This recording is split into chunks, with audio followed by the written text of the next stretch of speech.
Okay, so we're just taking a little evening detour down to Longtong, which is our backyard. Yeah. And it's just how beautiful it is. These are all farming people, farming communities, farming families that provide all of the food that we eat locally.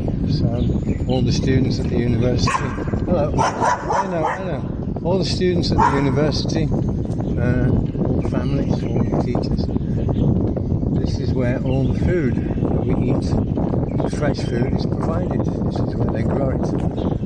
And it's all nourished by all nourished by streams that come down from the mountain. So it's mineral rich. And this Longtong is actually what you would call cold water village. That's literally the translation is Longtong, cold water village. And all the water that channels down from the mountain is channeled by these people, by the people here, into streams and pools and little channels that they manage and that they channel at different times of the year in different ways to grow all kinds of different things. I'm just going to backtrack a little bit because here is one of the pools that the water from the mountain is channeled and saved into these pools, and this is the water that provides all the water for growing the food. And you can see stuff growing in that tree. I don't know, gourds, some kind of gourd. And there up in the distance you can see Yaoshan. That's our big mountain. It's a different kind of rock to the karst landscape that we have. So that is what you call a proper mountain. It's not so much the karst limestone landscape. And you can see over there this amazing scenery and view that we have of this place. So now I'm going to take you through the village, and many of the families that used to live in the very small old style brick houses now live in these big, more modern buildings. But these old brick buildings, I think they're beautiful. And so I'm going to go around the corner here, and there, look at this. Check it out, guys. Wow. So I couldn't resist that. So yeah, you can see every square stretch of land there's something growing, and people are growing their own food. They're growing food to sell. There's lettuce, there's all kinds of greens. And you have these beautiful, beautiful old buildings all nestled in this stunning karst landscape. And we're so lucky to have, and we're so lucky to live here in Guilin. So around the corner here, and I'm going to show you one of the best views in the world, anywhere. This is my spiritual home.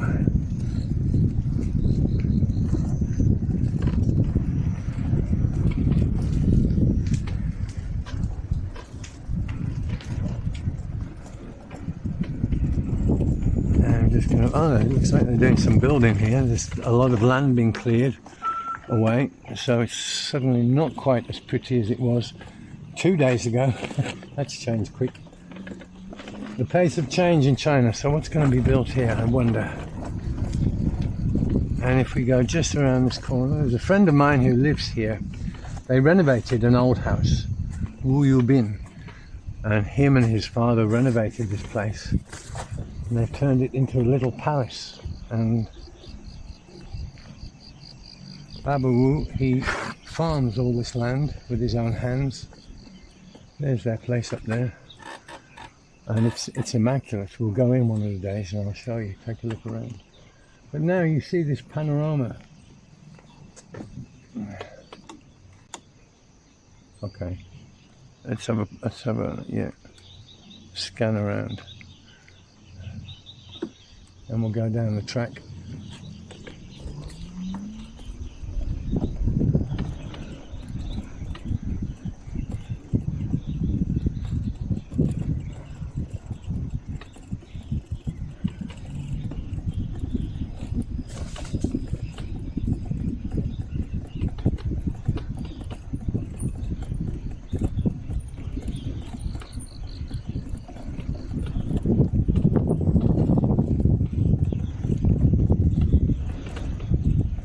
They recently harvested these fields and already they replanted with more things, more greens. That was a rice field over there. That's been harvested and threshed and the stalk burnt off. And then I'm going to take you to the pool where many local people come down to this pool to kind of do their daily washing still, because it's very handy and it's free. And the water from here comes down from the mountain to this pool. And there's fish in there. I can still see the fish. There's a little bit of rubbish around, which is a bit of a shame, but we can clear that up. And then over in the background, I'll take you to one of the fish pools, which is just over there. Early in the year, this pool's full of crayfish. I keep crayfish. It's drying up now because it's winter. But here you have one of the fish pools where they will keep fish, farmed fish, but they are naturally grown and naturally raised.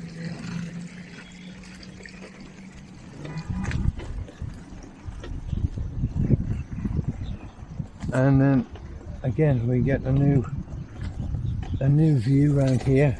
Now you can see, I'm going to explain this to you, that Egypt was not actually the first in the world to have a sphinx and the pyramids, because we have our own here. Over there on the left is the Sphinx, Guilin's Sphinx, and we have our 3 pyramids. In fact, we've got 4.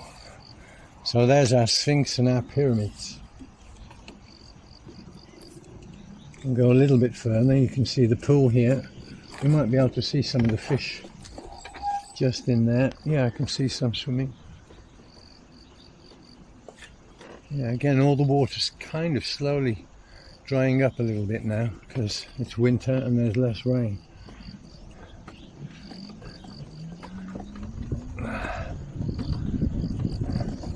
And this is our backyard, my spiritual home along Swaitan, and it really doesn't get any better than this. Look at this place.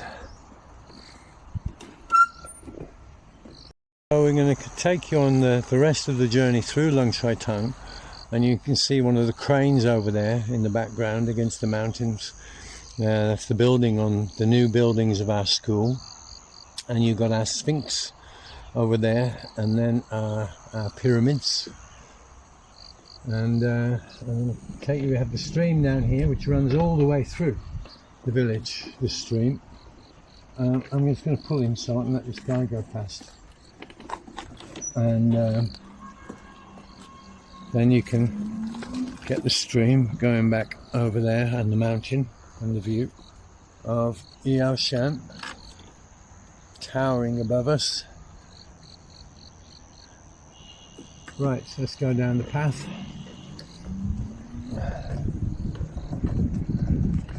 And here you can see it's just green everywhere. It's fertile. It's, as I say, it's nourished and enriched by all the minerals that are washed down through the land by the streams.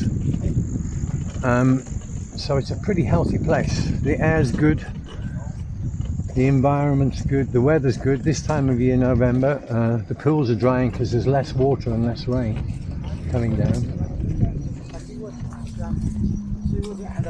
And here you can see they're working on growing and tilling the land. And I'm going to pull in so I can let somebody pass.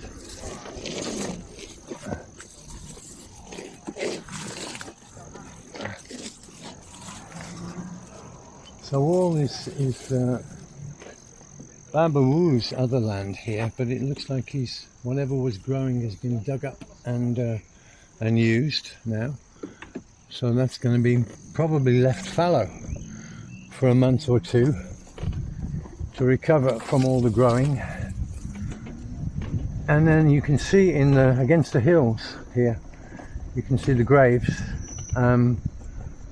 Many graves in this part of Guilin because it's good feng shui, this place. There's water and there's mountains, and of course it's a good thing from the perspective of feng shui to bury your ancestors and your forebears in a place that has good feng shui. And this place where we live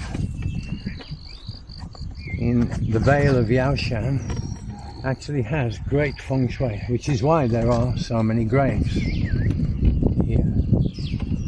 It's what you call a good feng shui landscape.